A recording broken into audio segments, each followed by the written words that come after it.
tune now for Spotlight Indianapolis with your host, Lisa Howe. Good morning and welcome to Spotlight Indianapolis. Our weekly program focuses on people and organizations that are creating positive impact every day, including events and current issues which influence our city. And this morning, it is my pleasure to welcome back to our studios leaders from an organization focused on people, processes, and change to support the development of top female talent within the workplace. Integrating Woman Leaders Foundation, sponsored and founded by Jennifer Browning Holmes, has gained national attention for its networking events, online resources, and high-energy conferences, which have helped literally thousands of women redefine their careers and advance in the workplace. Today, it's my pleasure to welcome to our studios the Executive Director, Maggie Anderson. Good morning, Maggie. Good morning. And the IWL Indy Conference Chair, Mary Jovanovich. Good morning, Mary. Good morning, Lisa. I'm so glad you two could join us. And I want to find out about the convention. I want to find out more about the foundation, of course. But to start, I'd like to find out more about the two of you. Mm-hmm. Maggie, we know a little bit about you. In the time that you have been coming to and talking with Spotlight Indianapolis, you were a recent college graduate, went to a director of marketing for IWL. That's right. And now you're the executive director. Yes, it's been an exciting 2 years. 2 years. You're a shining example of what IWL is all about. Would you talk a little bit about your background and the career path that led you to IWL? Sure, yeah, I would be happy to. I met Jennifer Browning Holmes, our founder, back in 2010, right when she founded IWL, right at its infancy. And I was an undergrad at the time. I was presenting to a group of prospective students, and she happened to be there with her oldest daughter, Jordan. Approached me afterwards, and we had a great conversation, which eventually led her just to look me in the eye and say, "You're hired." Yeah, now that does it. I love that story because it was so unexpected. And as a sophomore in college, nothing that I had experienced before. Mm-hmm. Jennifer, anybody who knows Jennifer personally will know she's pretty direct and she's spontaneous, but she is pretty decisive too. So true. That was an exciting time for me. I got to experience the first ever IWL conference in 2010 as a volunteer, and my relationship with her grew. She mentored me as an undergrad, and I was able to join IWL full-time when I graduated. Oh, that's excellent. Again, a perfect example of what IWL is all about. And Mary, tell us a little bit about your background and the career path that led you to IWL. Sure. So I've been in the financial industry for close to 20 years, and prior to attending the conference, I was looking to advance my career to a new position, to a director role. And I had done all the necessary steps. I had acquired a mentor that could influence me and give me the skill sets that I needed. And when I went to apply, I was told that I didn't have the experience. And as a result, I wouldn't be able to interview for that position. And so I had spent close to 18 months preparing to make that transition, and it didn't happen for me. And the conference notice came out, and it was called Brand You. And I thought, I need to brand myself differently. I need to do something different because apparently my branding says that I can't be a leader in that position, and I disagree. But I don't know how to change that message because perception is different than what I thought my reality was. So I needed to change the perception. And so I attended the conference, and I honestly was blown away. It did more for me than I ever expected and imagined. And as a result, I realized that I needed to stop being someone else, that I needed to be myself, and I needed to be authentically me. And so I went back to the basics, and I went back and said to myself, what am I truly passionate about? What is it that I want my legacy to look like? And what is it that I want to do? And once I did that self-awareness, I realized that really wasn't the position that I wanted. It was just a series of steps. I thought it was the next one I was supposed to take. But attending the conference made me step back and look at the big picture and look about where I wanted to be in the future. And so it's been nothing but a phenomenal experience. And I was so grateful that after the conference, I started talking to Maggie and to Kathleen McAllen, who's on the board for IWL. And Kathleen actually became my mentor. And so over the past year, I've been more involved with the organization, and they brought me on as the chair. So it's been fantastic, and I'm extremely grateful for it. I can certainly see why you're the Indy chair. My goodness. Authentically me. Yes. That's an interesting terminology, because I think all of us take elements of women or men, depending on who you admire or who you aspire to be. You take qualities of theirs or attributes, and you try to integrate those into your personality. But in the end, it's really about who you genuinely or authentically are. I like that terminology. Yes. And you'll be more successful because once you embrace... Because you're truer to yourself, probably. And you're honing into your strengths and where you can have the most success. And it's not about what you think people think you should be. It's about who you truly are. So it's not, I should be this, it's that I am this. And they always say that those assessment tests you take, DISC profile, they try to, you are answering questions about the way you would answer them, but really it's an interpretation of who you think you are. It's not how other people perceive you. Yes. So IWL has really tapped into something unique here. Tell me about the foundation. Maggie, maybe you could answer this question. Give us a little bit more background about how it evolved. Sure, yeah. So in 2010, when I did meet Jennifer, we were a management consulting firm at the time, and we worked with organizations specifically with their women's initiatives and diversity and inclusion efforts, succession planning, all of those really great things that we still do on the for-profit side. But we've evolved so much in the past 5 years that, this conference has taken on a life of its own.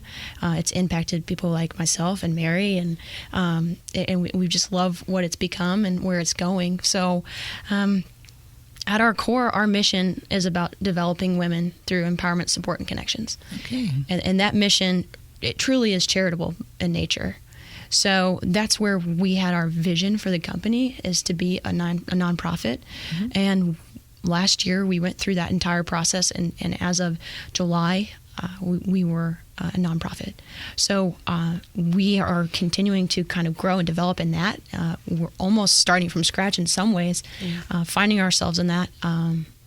But more to come from that. It's been an exciting time for us. Very nice. Now, if you've just tuned in, you're listening to Spotlight Indianapolis. We're meeting with the Executive Director of IWL, Maggie Anderson, and the Indy Conference Chair, Mary Jovanovich, of this is Integrating Woman Leaders Foundation, which has been on the show before. We've spoken with leaders before. This is a unique perspective now as the foundation has grown, and you've had a couple of strong conferences under your belt now. You had a conference that was in Louisville last year. Is that correct?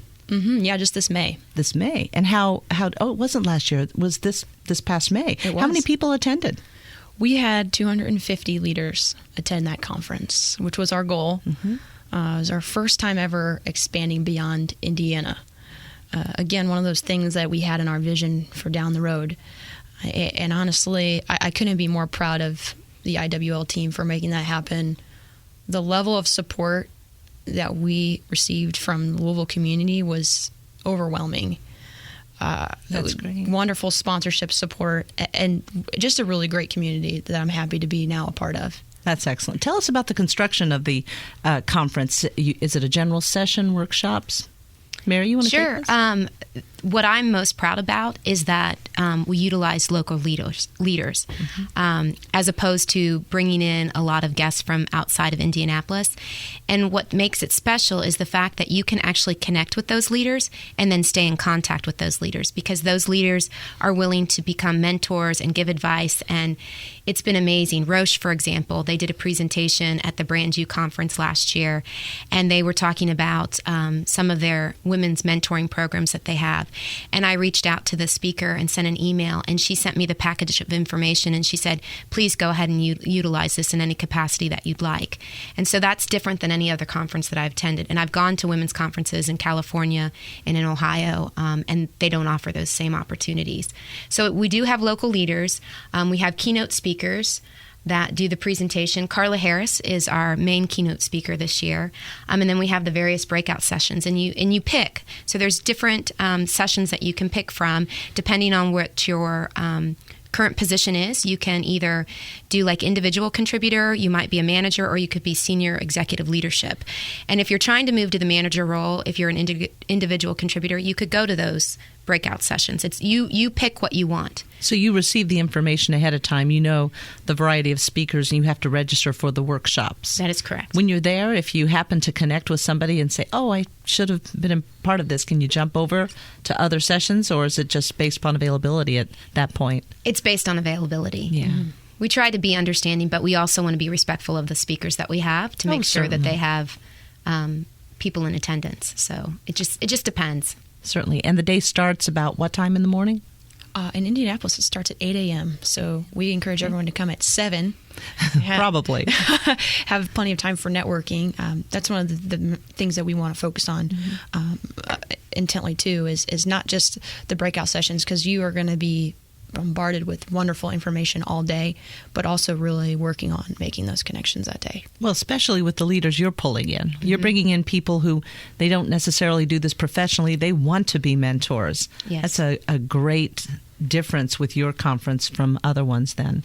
And then, so then there's a general session that happens. Is that at the end of the day? Is that a wrap-up? It's throughout the day. We like to keep people up and moving. It's like I said, a full day, so we need to keep people active, and so we'll start in general session with Carla Harris' keynote. We'll do a panel about mindful inclusion.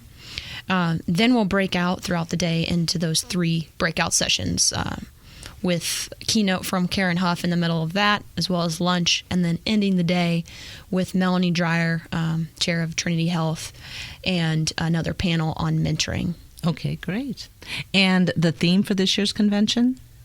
Building your best self. What does that mean exactly?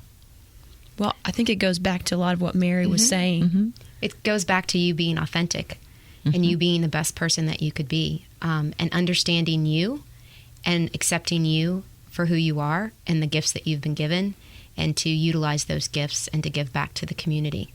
Is there obviously you're tapping into the internal of who you are. Is there also presentations, instruction on the physical appearance and the first impression that you provide? Yes. During the convention? We always start with the inside. So when we talk about personal branding, it's from the inside out. So it's being authentic in who you are, all of the things that Mary's describing. That's the first step. The next step in any personal brand is how others perceive you. And, I wish it didn't matter what kind of clothes you wore or, how you look, but it just does. We talk about executive presence, things like that. So it does matter. So we do have to have those conversations, and especially for women, because there are so many perceptions that we face that, others don't. Exactly. Could you elaborate on that? I was going to lead that way. I thought that women, not to do the men and women thing, that it's different in the workplace, but I think women have significant challenges in advancing sometimes within organizations, and that appearance element sometimes can be impactful. Can you address that? Yeah. I like to think about this in 2 ways, and it kind of goes along with what we were just saying. I like to think of it as kind of an external issues, so perceptions, culture, the culture that you're in, the organization that you're in. There are barriers in that. And then we talk often about the internal barriers that women face. So we talk about confidence, presence, negotiation, fear. Fear often holds women back from stepping outside their comfort zone and taking risks. Certainly. Those are the sorts of things that we try to address at the conference, at our events, in our online resources. Everything that we do, we try to help women understand that about themselves, and also help organizations to create a culture which makes that possible for them. Very good, yes. And the convention, how much does it cost to attend the convention? It's $299 for an individual to attend on their own. Very inexpensive. For the full day and the for value a full day's there, conference, that's very good. And if you bring a group, we have a group rate for 10 individuals to come as a table host is what we call it. That's $2,700. A great way to invite a team. Good. You said that Roche participated last year. Do you have other corporate sponsors you'd like to give a shout out to that are supporting IWL Certainly. Foundation? We have Lilly, Ice Miller, Roche, Arlen Communications, Anthem, the Indianapolis Fever, the Pacers, Merrill Lynch, Business Furniture, Finish Line, Indiana, Inside Indiana Business, Fine Line. I feel like I'm going on and on and on, but we have so many sponsors. It's fantastic. So I'm just going to say them all to be fair. Bose, McKinney, and Evans, LLP, Fifth Third Bank, WGU, Indiana, Electronic Evolutions, Good Vibes Media, Bardock Awards, First Merchants Bank, National Bank of Indianapolis, Vision 2020, Indiana Commission for Women, Mentoring Women's Network, and Indy Metro Magazine. That's outstanding. Great corporate sponsors. Yes. My goodness. And the convention for 2000, and there is now 15 has occurred. 2016, is there a date set yet for that convention? So we have our Indianapolis conference this year. Oh, it is coming up this year. It is, yeah. So Louisville was in May, and this year's in Indianapolis is September 1st. September 1st. So coming up quickly, actually. Where will it be held? It will be at the Indianapolis Marriott East. Okay, great. That's the convention center just off the downtown area? That's right. It should be pretty convenient for folks and good for parking and all those things that early on in our conferences was an issue. So we try to address those. Very, very good. Now, if you've just tuned in, you're listening to Spotlight Indianapolis. We're meeting with Maggie Anderson and Mary Jovanovich of Integrating Woman Leaders Foundation. We're talking about the Indy Conference, which will happen in September, and we're finding out a lot about the way the conference is presented and also about the foundation itself. Now, there are a lot of online resources that people can go to. If they go to your website, could you expound a little about that? Sure, yeah. So we are always trying to update the resources that we have available to folks based on the research that we're doing and the amazing conversations that we're having with organizations about even what they're experiencing internally. So we do that through our blogs. We'll do a weekly blog, monthly newsletters with tons of information for them, and we're working on even some more value adds as far as video content and things of that nature, so that women can be really tapping into IWL resources throughout the year rather than just the event touch points that we have right now. Lots of topics and lots of resources. Once you connect with IWL, it's ongoing, and you have a huge resource from that point on. I can say that from experience, yes. That is you correct. certainly are an example of that, becoming the Indy Conference Chair. What is the website? We should mention that several times throughout the program. Yes, go to www.integratingwomanleaders.com, and if you'd like to register, go to iwlindy.com.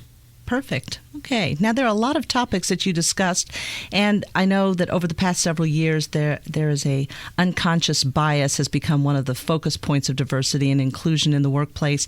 I understand this is a topic IWL is focused on. So, Maggie or Mary, I don't know who would like to field this question. How is the organization providing direction in navigating these unconscious judgments, if you will, to improve the quality and experience of work, the workplace? Well, I can speak from my personal experience again. It goes back to potential versus experience. Yes. And so it's amazing to me how I was overlooked for my potential and I was only looked at for my experience. But I think my male counterparts did not have the same lenses when they were looked at. So I think that's one of the things that we're actually focusing on, not only in this conference, but in the future, is how do you overcome that hurdle of potential? How do you have someone else see you for who you are and your potential? Because it's quite possible you don't have all the experience you need, but just because you don't have that experience doesn't mean that you're not going to be successful. So I think that's one of the huge hurdles for women to overcome is potential versus experience. How far into those filters do you go? Because there's male, female, there's younger person, older person, Correct. Perhaps there's race. That is correct. Maybe even sexual orientation. I was wondering within what kind of assistance you provide, does it get that detailed? It does get that detailed. Yeah, it certainly can. On main stage, we always try to cover this topic every year because we do think it is so important. And it really does, it does depend on who you are. I mean, a white woman faces different challenges than a black woman. I mean, that's just the reality of it. And there's the social distance involved and everything else. So we do try to get pretty specific in how we talk about that. But a lot of the same themes apply. So Now, I love Mary's example. That's a personal experience of having experienced that. So, I mean, it could be as simple as, I think of an example that we talked about recently. A woman could be passed up for an opportunity, and her superior says to her, I can't give you this promotion because it requires a lot of travel, and I know you have a family. Oh, wow. Yeah, that's a huge, quick assumption. But it happens more than you would think. And even saying it now in this context of this segment, it sounds pretty bad, right? Yeah. But it's so easy for that superior, honestly, it could be intentional, but a lot of times it's not. Sure. If you would say to him or her, do you know what you just said? And a lot of times they would kick themselves. Sure. You put yourself in a frame of mind, and it's awareness, and then it's applying new behaviors to that. Those biases are typically regionally grown. And I wonder, as you expand IWL Foundation into other states, if you're going to have to address the culture and the socioeconomic environment that those women and men are advancing within to determine and adjust your direction. Mm-hmm. Yeah, it's deep. It's a deep issue, and yeah, one that it won't go away soon, but we're going to work hard to try to make a difference. That seemed like the more appropriate question. I was going to make a statement about Indiana, but then I would be guilty of the same thing I'm pointing out. You know, people in Indiana do this and people in Indiana do that. So I bet you have to tell women they have to present themselves this way and men this way. I'm just as guilty of those biases if I say that. So I was wondering how detailed you get into that. What are some of the other strong topics you're focusing on right now? Well, to support and develop talent within the workplace. Sure. So I mentioned a few already, including mentoring. Mm-hmm. We talk about the confidence gap. We talk about executive presence, the importance of having a coach. Another topic that we try to incorporate into every conference includes a financial discussion. Women don't want to talk about finance most of the time, but they need to. What else am I missing? How to build a gender equally based team. I forget what the exact gender balanced leadership team. Yes. Oh, very good. Okay. Thank you. Yeah, so Melissa Greenwell from Finish Line will be leading that discussion, and I love her philosophy because she really is challenging our team to get men in that room. Sure, definitely. Because it's so important to have them involved in that discussion, and all of these discussions really. So that's something that we're going to be purposeful in. Oh, I think it would be invaluable to the conference. Now, as the conference chair, tell me about what excites you most about the challenge you've taken on, because you're leading the conference in September? I wouldn't say I'm leading it. I have a staff of great assistance and tremendous support. So, well but I just chair the committee, so to speak. So you don't just do it. Yeah, it's true. Those are things that we need to overcome because it's so easy for a woman to discount her accomplishments, and that's one thing that IWL is teaching me that I need to be more mindful of. So I just had another self-realization just now here in the studio that I need to stop doing that and discounting my achievements. So yeah, from this side of the chair of the desk, I'm looking at the conference chair and I'm thinking the pace of the conference, the amount of time people are spending on each subject when you're going to have to intervene and keep it going. Yeah.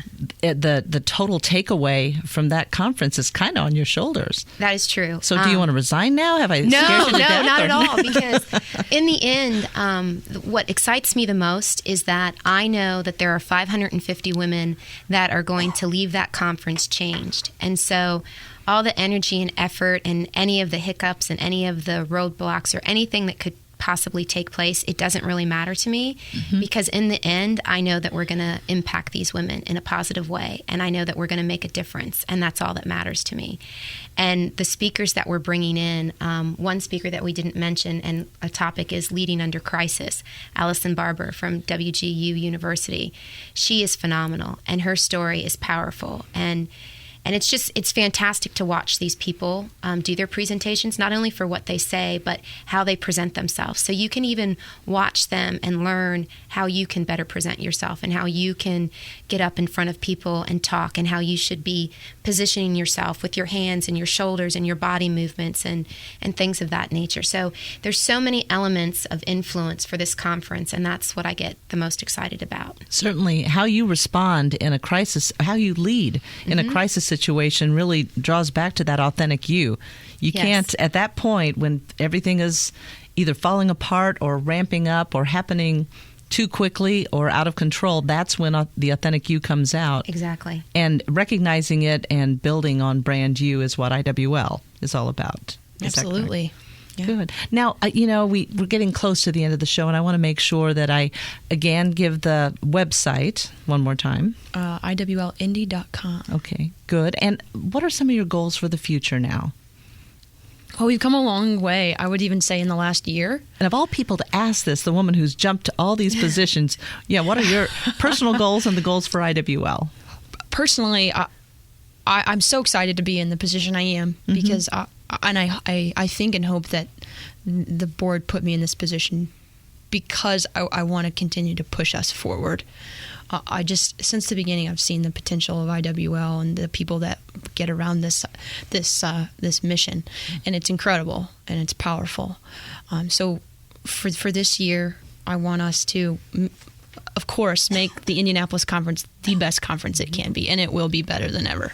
Excellent. I'm sure of that. And then we've made some great promises in Louisville. We're going to be back there next year. We're going to make it bigger and better than ever. Are there plans to go beyond Louisville then to other cities? I hope so. Yeah. And I think based that's on the hope attendance of the organization. and growth? Yeah, that seems to be in our future. And we'll work as a leadership team and as an organization to make that happen as best we can. And do you still handle the marketing arm as well? I do. Or did you employ someone to handle that for you now? Miss Executive Director. I do now. I do. We have a marketing committee, which is wonderful, and they really help in leading our efforts and coming up with wonderful new ideas. As far as execution, yes, that's me, and I'll give a shout out to Paige Hafer, our marketing intern from Butler, who is making my life easier every day. But yeah, we'll probably can continue to grow the IWL team as well. Working with interns, another great element of it. That's great. How about any personal goals for you, Mary? Just to make this conference the best one yet, and then to continue partnering with IWL to take this to the next level and, possibly other cities. Because what makes it special, like I said, and different than any other conference is we go into communities and we use the local leadership so that those women can actually tap into that potential and that information and knowledge base. And it's always there. So even though we've left Louisville, that synergy and that partnership and collaboration that we created is still going on, and they're making progress. And so that's what's so special about it. Absolutely. Well, ladies, I wish you much success with the Indy Convention and IWL Foundation. I know we're going to have you back and find out about more of the growth that you have down the road. Again, the website so that people can go on and register for the convention. IWLindy.com. Okay, good. And we wish you much success with this. I love the local aspect that you're bringing up. It's a good synergy for the people attending. It opens up opportunities. And I would think that they can relate to some of the challenges locally that are happening. So very, very well done. It's a great organization, and we're proud to support it as well here at WIBC. So thank you for being on our show today. We also want to thank our executive producer, Glee Rennick-May, and Matt Hiblin for making this program possible, and our in-studio engineer, Kyle Wells. Thank you for tuning in today to Spotlight Indianapolis. Go out and make it a great day.